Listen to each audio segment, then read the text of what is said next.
All right, so today we are taking a look at these tie-dye kits. We actually picked up a couple of these kits.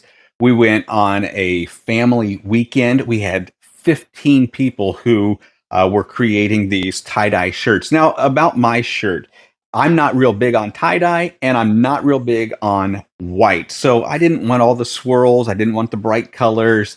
And I certainly didn't want a white shirt. So my Adidas t-shirt was a white shirt that I'm going to get everything on, so it needed some color. So I went with a blue and a light blue, and then I left the white.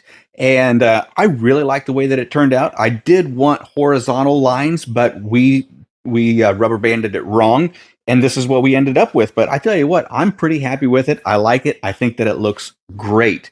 So what you get in the kit are like 18 different colors, and there's dark colors and there's light colors of the same color. You do get your rubber bands, and you also do get some of these gloves here, which I highly recommend that you wear the gloves. So a couple of things that we discovered on this is that when you are doing these, it's best to soak your shirt to get it wet so that the colors really absorb into the fabric of the shirt. Now, I don't know if it's because of the shirts, the t-shirts that we bought, or what the deal was, but we did several of these dry, and the color just didn't take. It just didn't absorb into the fabric of the t-shirt.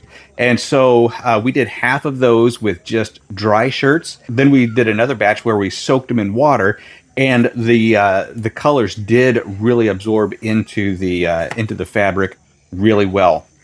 All of the instructions are in here. So we wet the shirts. We twisted the shirts. We tied those off with the rubber bands.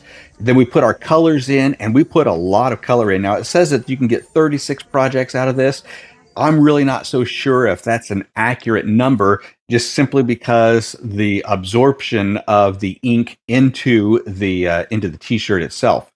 So after we wet the shirts, after we knotted them, put the rubber bands on, put the colors in, then we just followed the instructions. We put them in a 1-gallon baggie, left them in there, took them to a washing machine, washed them, and then we air dried them because we didn't want to shrink the t-shirts at all. And that seemed to turn out really, really well. Take a look at these shirts.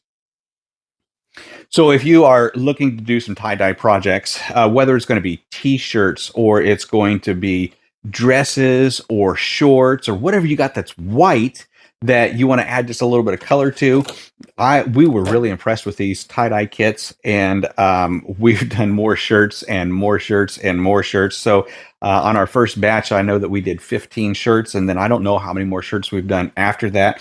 I don't think we're going to get the 36 shirts out of one kit, just simply because of the variety of colors. We're not going to use all the colors, or we used up an entire bottle of colors for a couple of shirts, whatever it was. But super nice. If you're looking to get into some of these projects, have a fun day, a craft day, this tie-dye kit right here is worth checking out.